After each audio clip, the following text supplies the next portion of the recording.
Net soos wat ons sit, kom ons maak ons oë toe, vat die persoon se hand langs jou en dan bid ons saam as geloofsfamilie. Ons God wat altyd met ons is. Here, ons is hier met alles wat ons het en alles wat ons kan wees. Ons hier wees is juis 'n soeke na u teenwoordigheid, 'n soeke na u koninkryk en 'n soeke na u wil. Ons vra Here dat u juis in hierdie ruimte vir ons die wysheid en die leiding gee om aan te gryp dit wat ons moet aangryp. Om dalk bagasie wat ons vandag saambring agter te los. En juis wanneer ons hier uitstap, verander word in u teenwoordigheid. Al meer so. Wanneer ons hierdie woorde vanoggend hoor, Here, maak dit vir ons lewend. Maak dit vir ons prakties, sodat ons dit juis kan gaan uitleef. En mag hierdie woorde wat vanoggend in ons lewe inspraak lewer, ook 'n verskil maak in die mense se lewens om ons. Wys ons, leer ons om dit uit te leef. Help ons dat dit wat U in ons lewe sit, sal oorspoel na ander se lewens toe. En in hierdie proses, Here, mag ons U koninkryk op so 'n manier sien kom. Ons is hier, spits ons ore, Here, ons luister, praat gerus. Amen. Ons teksgedeelte vanoggend kom uit Filippense 2. Filippense 2 van vers 5 tot 11. Dit is 'n teksgedeelte wat een van my gunstelinge is, en 'n teksgedeelte wat vanoggend bietjie iets praat oor diensbaarheid. So julle sal nou onthou, ons is nog besig met 'n preekreeks, en die preekreeks gaan eintlik daaroor hoe om relevant gemeente te wees. Wat het ons nodig? Wat se beginsels is belangrik vir ons as gemeente om 'n verskil te maak? Nie net in ons gemeente self nie, maar veral in ons gemeenskap. Om ons roepings uit te leef, om 'n rol te speel, om 'n verskil te maak, om 'n verandering daar te bring. En ons het eerstens vir mekaar gesê dat dit belangrik is dat ons assosieer met Jesus se lewe. So ons wil nie net die nice goed wat Jesus gedoen het navolg nie. Ons wil assosieer met sy lewe. Dit verg van ons 'n stukkie meer. 'n ander tipe van opoffering, 'n ander tipe van moed om ons nek uit te steek in plekke waar dit baie keer ongemaklik is. Maar ons wil assosieer met sy lewe. Ons wil jy sy lewe navolg, nie net 'n paar goeie goed wat hy gedoen het nie. En dan het ons ook vir mekaar gesê, dis belangrik vir ons as geloofsfamilie om hier te besef, elkeen het 'n rol wat hy speel. Dat wanneer ons hier sit, ons nie net eenvoudig kerk toe kom nie, maar dat wanneer ons hier is, ons weet ons 'n roeping het. Dit begin as te ware hier, dit eindig nie. Die kerk is nie die hoogtepunt van my week nie, dit is nie veronderstel om die hoogtepunt van my week te wees nie. Dit is eintlik veronderstel om die gedeelte van my week te wees waar dit begin. Noem dit dalk die fondasie van my week. En van hier af is dit wat ons hier bespreek en wat ons hier hoor, en die ervaring wat jy hier het met God in God se teenwoordigheid, is dit belangrik dat ons dit gaan uitleef. Want ons roeping is hier daar buite. Ons is nooit geroep om kerk toe te kom nie. Ons is geroep om te gaan gelowiges wees, om te gaan die evangelie verkondig, om mense te gaan doop in die naam van die Vader, die Seun en die Heilige Gees. Dis ons opdrag. En so, dit begin hier, maar dit moet uitvloei. Ons het ook vir mekaar gesê, ons moet onthou dat die geestelike en fisiese nie van mekaar geskei kan word nie. En dat dit eintlik by die geestelike begin.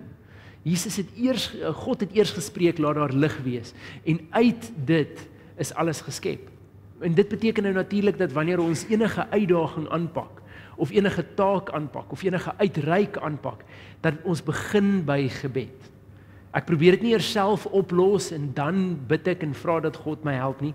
Ek begin by gebed en dan kyk ons na wat die moontlikhede is. En dan natuurlik laastens, het ons verlede Sondag gepraat oor gasvryheid. Hoe belangrik dit is dat ons mense se menswaardigheid erken. Dat ons vir mense 'n veilige plek skep en dat ons mense aanvaar en vergewe soos wat dit vir ons gedoen is. Wat 'n rol dit speel om God se hand ook in mense se lewens te wys. Nou vandag praat ons oor diensbaarheid. Ons gaan juist kyk oor hoe moet ons dien soos wat Jesus gedien het. En die teksgedeelte wat ons lees is nie die tipiese teksgedeelte wat jy sou verwag wanneer ons praat oor diensbaarheid nie. Want die prentjie wat ons het oor diensbaarheid is iets soos hierdie. Jesus wat voete was. En absoluut, dit is die hoogtepunt van Jesus se diensbaarheid. Dis absoluut die voorbeeld wat ons het, wat Jesus gegee het. Toe Jesus die disippels se voete gewas het, weet ons dat dit eintlik slegs diensknegte was wat hierdie taak vervul het. En wanneer Jesus hierdie dan doen, dan sê hy vir die disippels, as ek, wat julle leermeester is, wat 'n titel het, wat 'n rang het, wat onder julle belangrik is, as ek bereid is om die taak van 'n dienskneg onder julle te verrig, en julle op hierdie manier te dien, dan moet julle ook so doen met ander. Dit was Jesus se voorbeeld. Die teksgedeelte wat ons vandag lees, is eintlik om vir ons te wys wat het geestelik gebeur in hierdie oomblik. Toe Jesus kies om die disippels se voete te was, toe Jesus kies om nie vas te hou aan sy titel en sy belangrikheid en sy rol nie, maar bereid was om die taak te verrig van 'n slaaf en van 'n dienskneg, omdat daar eintlik iets groter aan die gang is. En so wanneer ons hierdie teksgedeelte lees, sal julle agterkom, dis eintlik 'n gedig. Dis 'n gedig oor Christus. Oor waar pas Christus as te ware in die Triniteit in, maar die beginfrase is belangrik. So, kom ons begin by ons teks. Filippense 2 van vers 5 tot 11. Dit sê: dieselfde gesindheid moet in julle wees wat daar ook in Christus Jesus was. Hy, wat in die gestalte van God was, het sy bestaan op God gelyke wyse nie beskou as iets waaraan hy moes vasklem nie, maar hy het homself verneder deur die gestalte van 'n slaaf aan te neem en aan mense gelyk te word. En toe hy as mens verskyn het, het hy homself verder verneder. Hy was gehoorsaam tot in die dood. Ja, die dood aan die kruis. Daarom het God hom ook tot die hoogste eer verhef en hom die naam gegee wat bo elke naam is, sodat in die naam van Jesus elkeen wat in die hemel en op die aarde en onder die aarde is, die knie sou buig en elke tong sou erken, Jesus Christus is die Here tot eer van God die Vader. Ons lees net tot sover. Ek wil net gou vinnig iets uitklaar. Want dalk is dit vreemd dat ons baie keer Jesus sien as een wat aarde toe gekom het, as Jesus tog die een was wat hier gebore is. Iets wat ons moet besef van die Triniteit is dat die drie eenheid van God nog altyd daar was. Dis hoekom ons dalk so klein bietjie onderskeid maak tussen Christus en Jesus.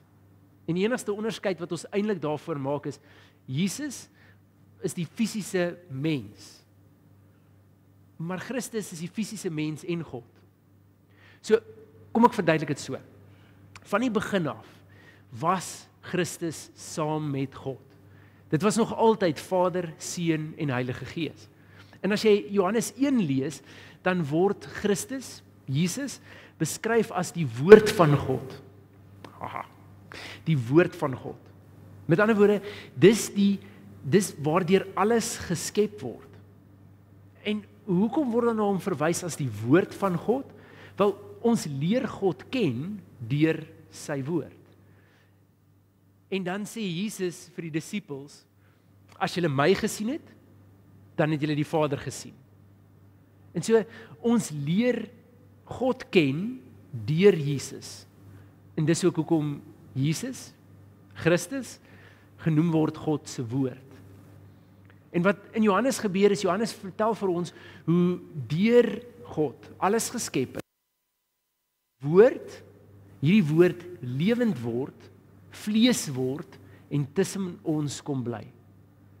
Dis God, nie net 'n stukkie van God nie, maar God self wat tussen ons kom woon in menslike vorm. Dis die wonderwerk van wanneer ons Kersfees vier. Jesus wat gebore is nie net 'n kindjie wat gebore is tot ons verlossing nie. Dis God wat tussen ons kom woon. God wat mens word. Immanuel, God met ons.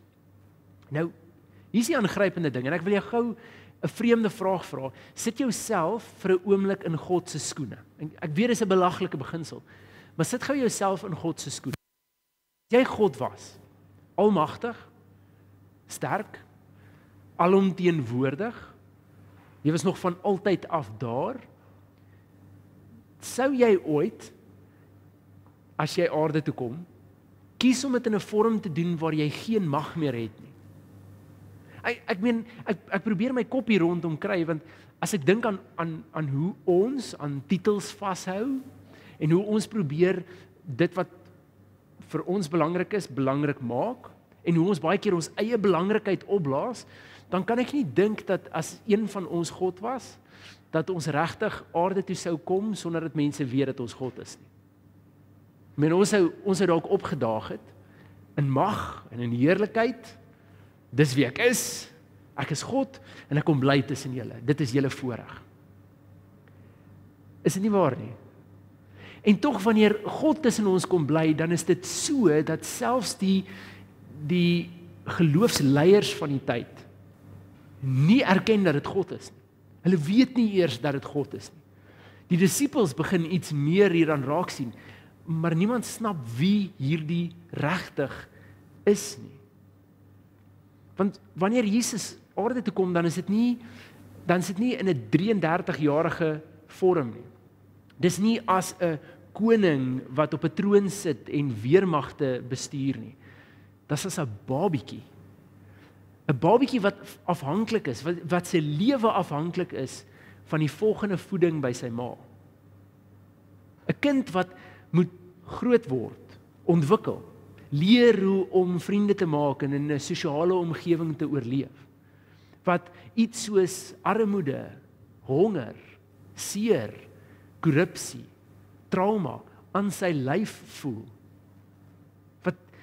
Wat onderhewig word aan belasting en reëls van hierdie samelewing, of dit regverdig is en of dit nie regverdig is nie.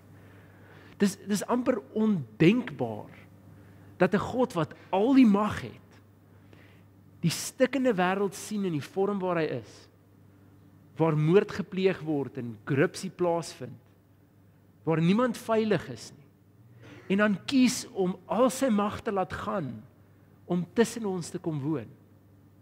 Dis ondenkbaar. En dis op die ou end wat gebeur.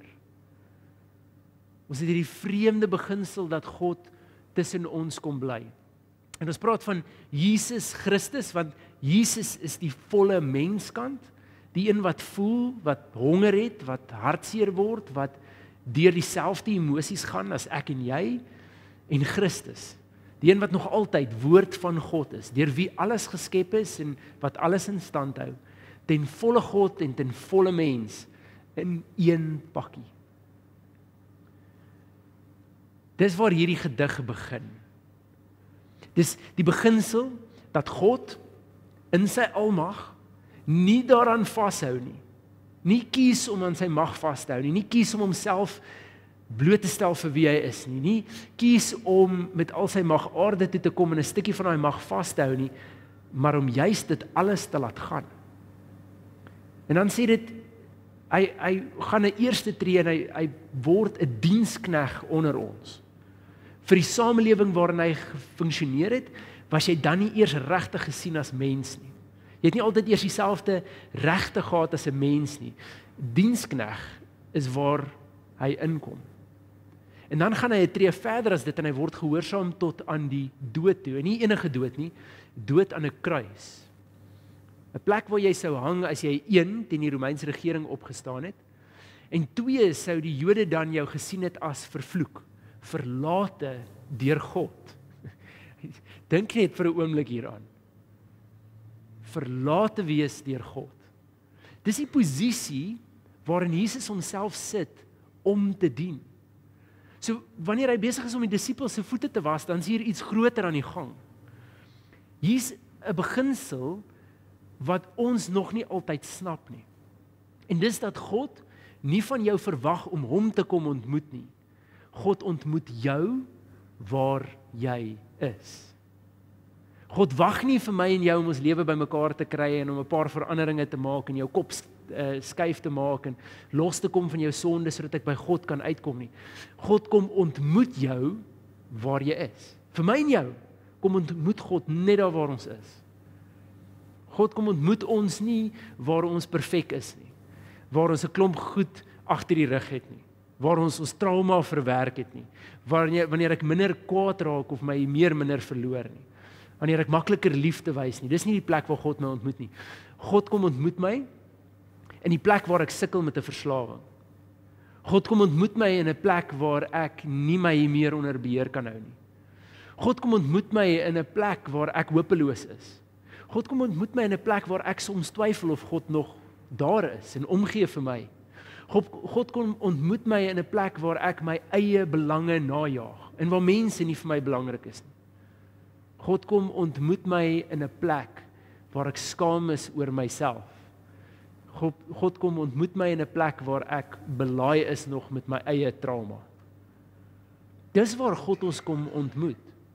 En ek dink dalk een van die redes hoekom ons so maklik God mis en voel ons kom nie by God uit nie, is omdat ons dink ons God op 'n plek moet ontmoet waar my lewe bietjie meer agter mekaar is. En dan reik ek eintlik na 'n plek toe uit waar God nie is nie, want God is nie daar waar ek alles bymekaar het nie. God is hier, nou, by my. Nou daar is iets te sê dat God op vele geleenthede mense uitnooi na hom toe. En dis waar Jesus weer 'n mooi voorbeeld is. Elke keer praat Jesus met die skare in raaisels en vergelykings.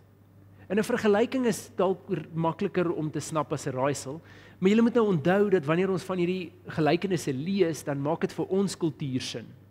En dit maak vir ons pas dit in die liefde van Christus. Maar vir die kultuur waarin Jesus geleef het, wat sekere beginsels en perspektiewe gehad het, is meeste van hierdie gelykenisse wat Jesus noem, is absoluut belaglik en vergaande. En is interessant wat dit gedoen het met die skare. Want van die mense het gehoor wat Jesus te sê gehad het, en dan eenvoudig het dit nie vir hulle sin gemaak nie, of Jesus het mal geklink, en dan het hulle maar eerder omgedraai en huis toe gegaan. Sy volgelinge was die mense wat gesê het, hierdie maak dalk nie vir my sin nie, maar ek wil verstaan. Ek wil verstaan wat bedoel hy hiermee. Ek wil hierdie leer. En is interessant dat elke keer wanneer mense nuuskierig was en wou verstaan, dat Jesus nie gehuiwer het om dit aan hulle oop te maak nie. Die beginsel hier agter is dat Jesus 'n stukkie honger wou hê. Hoe ernstig is jy oor God? Hoe ernstig is jy oor die evangelie? Hoe ernstig is jy oor verlossing? As dit iets is wat ons wag dat dit eenvoudig net op ons skote val, dan mis ons die punt. Die beginsel is dat daar tog in ons 'n honger moet wees. Ek wil God leer ken. Ek wil verstaan. Ek wil myself oorgee hiervoor. Dis die beginsel. Daar moet 'n stuk honger wees. Daar moet 'n ek wil van jou kant af wees en van my kant af wees. Maar die mooi ding daar agter is dat die oomblik wanneer ons kom met Here, hierdie is my behoefte, ek wil, wanneer ons dan ons oë oopmaak, besef ons het nêrens waarheen ons hoef te gaan nie. God is reeds met ons. God is reeds by ons. Die leuen dat ek iets moet word of my lewe bymekaar moet kry om by God uit te kom, is een van die oudste leuns in die Bybel. Die eerste keer wat daardie leuen vertel is aan iemand, was in die tuin van Eden. Toe die slang vir Eva gesê het, as jy van hierdie appel tog net eet, dan kan jy soos God word. Dit was die leuen. Die leuen was daar terwyl hulle nooit nodig gehad het om iets anders te word om by God uit te kom nie, want God was by hulle. So dis belangrik om te verstaan, hierdie is Jesus se diensbaarheid. Hy kom langs ons in en ontmoet ons waar ons is. En hoor baie mooi, dit beteken nie, my ongeduld word net so aanvaar nie. Beteken ook nie dat die manier hoe ek met mense werk is maar net okay nie. Dit beteken dat God my ontmoet waar ek is en dat God sê dat hy saam met my hierdie pad van groei stap. Om te laat gaan van my trauma, om te laat gaan van my verslawings, om te laat gaan van die goed wat my terughou. Maar dis 'n pad saam met God. Dis nie iets wat ek hoef uit te sorteer om by God uit te kom nie, dis 'n pad wat ek met God tree vir tree stap. Nou as hierdie die voorbeeld is wat ons by Jesus kry om diensbaar te wees, Dis nie 'n uitreik en help iemand nie, dis 'n kom staan langs hulle en klim saam met hulle in. Jy kan jouself amper verbeel dat ek en jy 'n swaar stomp dra, en terwyl jy besig is om te dra, kom Jesus langs jou in en tel saam met jou die gewig op en begin saam met jou stap. Dis die prentjie van diensbaarheid wat ons hier kry. Dis nie 'n titel waaraan hy probeer vashou het nie. God het nie uit die hoogtes uitgereik na ons en ons probeer saamtrek nie. Dis 'n langs ons stap diensbaarheid. En as hierdie die voorbeeld is van Jesus, dan beteken dit dieselfde word van my en jou verwag, nê? Dit beteken dat die mense wat oor ons lewenspad kom, is mense wie ons moet dien. En diensbaarheid beteken dan in hierdie geval, soos wat hierdie teks sê, dieselfde gesindheid wat in Christus is, moet daar ook in julle wees. Beteken dat in plaas dat ek vanuit my hoogte besluit wie ek help en wie ek nie help nie. Wie's waardig van respek en wie nie? Wie is my tyd die moeite werd? Op watter manier sal ek so bietjie hier help en so bietjie daar?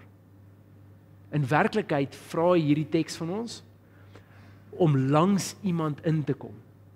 Nie van hulle te verwag om iets te doen sodat ek jou help nie, maar om eerder daai persoon te gaan ontmoet waar hulle is en van daar af saam te beweeg. Dit beteken ek moet bietjie laat gaan van wat ek dink is belangrik en van wat ek dink is nodig en van wat ek dink is goed vir hierdie oomblik. Want ons is mos altyd eie wys, is ons nie. Ons weet wat is nodig, ons weet watter hulp hierdie persoon nodig het en ons weet wat ons gaan gee, en as hierdie persoon dit nie wil aanvaar nie, dan moet hulle dit nou maar los. Dis nie die diensbaarheid wat Jesus gespieelbeeld het nie. So, hoe lyk dit vir ons prakties? Prakties beteken dit dat as daar 'n familielid in my lewe is, wie ek moet help en ondersteun, dan is dit dalk belangrik dat ons ophou help en ondersteun soos ons dink dit nodig is, en bietjie vir 'n slag langs daai persoon inkom en vra, wat het jy nodig? Watter gewig kan ek jou help dra? Wat kan ek dalk doen om die lewe vir jou 'n bietjie makliker te maak, of om jou deur hierdie seisoen te help? Dieselfde tel vir ons vriende. Om langs 'n vriend in te kom en te hoor, wat het jy nodig? Nie wat dink ek is nodig vir jou nie. Wat het jy nodig? Dit beteken ook om soms vir vreemdelinge wat oor ons pad kom, langs hulle in te kom en te vra, wat het jy nodig? Daar was 'n verhaal van 'n groep wat 'n uitreik gedoen het na ver afgeleë Afrika village.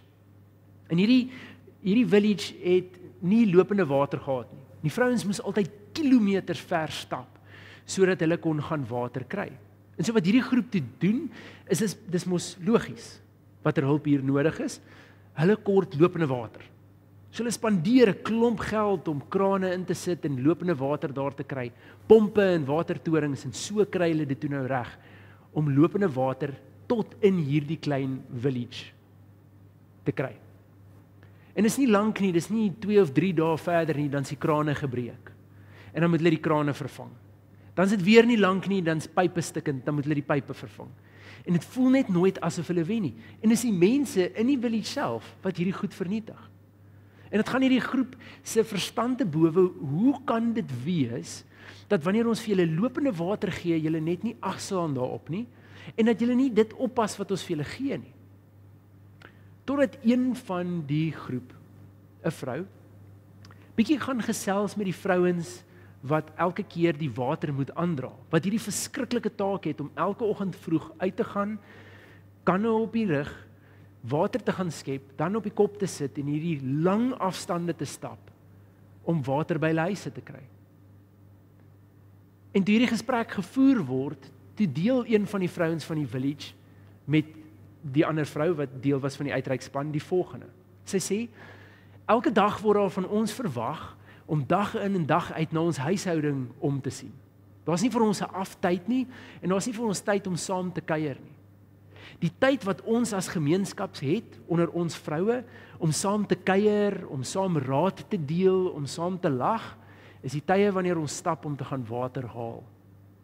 As dit van ons af weggevat word, het ons nie meer tyd om saam te kuier nie. Dan het ons huishoudings ons die hele dag in en dag uit nodig. En so ons verkies om te stap en te gaan water haal. In daai oomblik het hierdie uitreikspan agtergekom, in plaas van wat ek dink is nodig, het ek dalk nodig om eers bietjie te hoor, wat is werklik nodig? Is dit dalk nie makliker om vir hierdie vrouens 'n ruimte te gee, om die water bietjie makliker te vervoer nie? Of om 'n spasie vir hulle te skep, om steeds by mekaar uit te kom, ten spyte van 'n kultuur wat soveel van hulle verwag nie. Ek noem hierdie voorbeeld, want ons doen dit baie in ons lewens, met ons familielede, met ons vriende, met die vreemdelinge wat oor ons pad kom. Ons weet altyd wat is nodig. En ons diensbaarheid is baie keer so selfsugtig, dat ek dit doen vanuit my posisie, van ek weet wat jy nodig het, so ek gaan vir jou help. En ek gaan vir jou help op die manier wat ek dink is nodig, en as jy dit nie wil aanvaar nie, dan is dit nou maar so. Terwyl die diensbaarheid wat ons by Jesus sien, lyk anders. Dis 'n diensbaarheid wat ons kom ontmoet waar ons is. Niks van ons verwag anders as net 'n behoefte van verlossing, 'n honger na waarheid nie. As dit daar is God met ons. En dan kom hy langs ons in en begin saam met ons hierdie pad stap. En die uitnodiging wat reg deur die Bybel gegee word is hy wat wysheid kort kom, vra dit vir my. En ek sal gee sonder voorbehoud.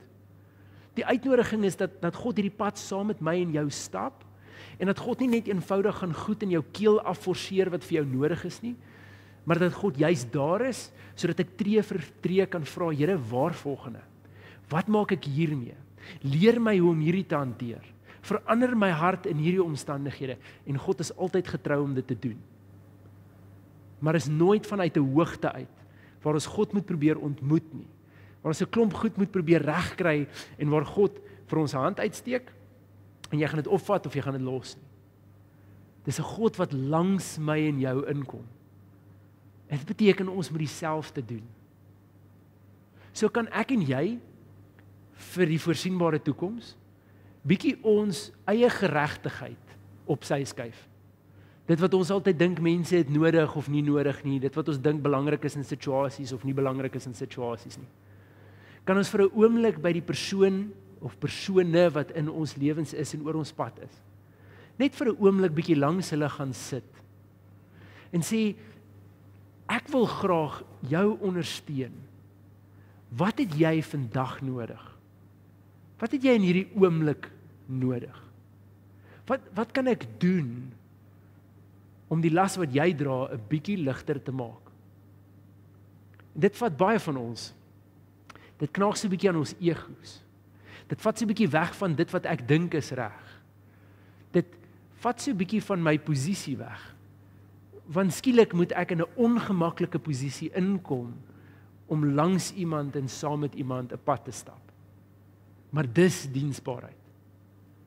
Diensbaarheid is nie om vanuit 'n hoogte te help nie.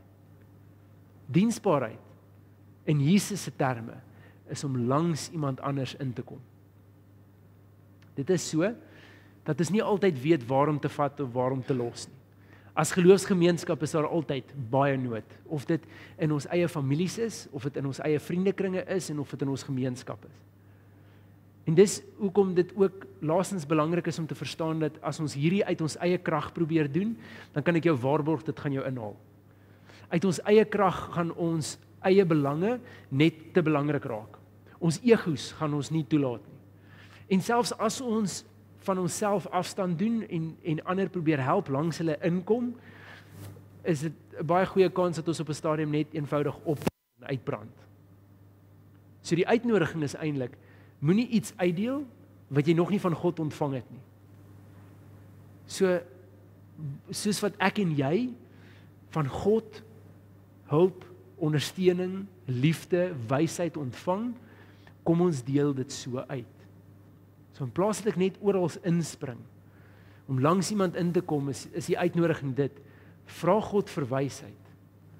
Vra God hoe om hierdie persoon te benader, hoe om hierdie situasie aan te pak.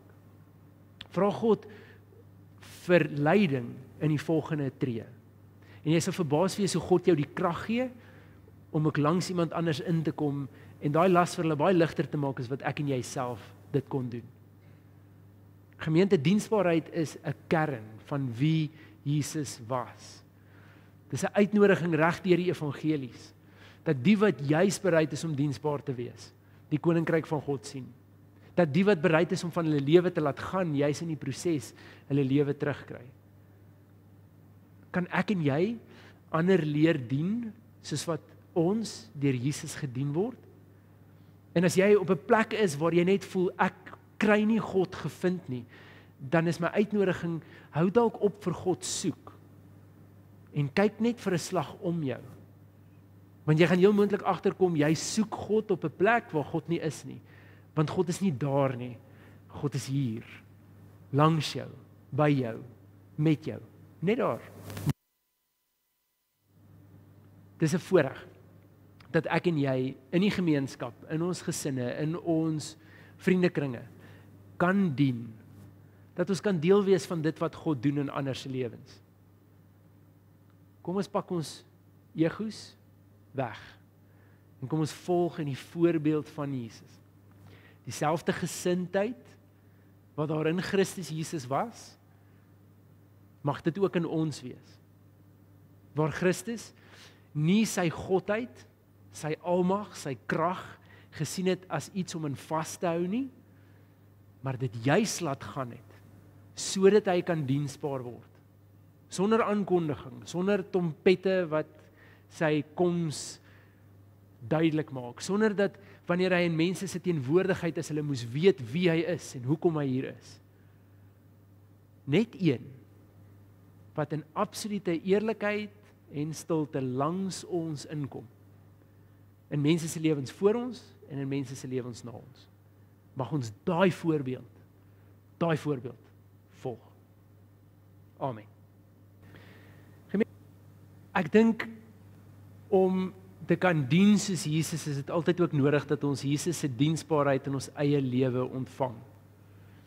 En wanneer ons dit dan ontvang, mag dit nie net by ons bly nie.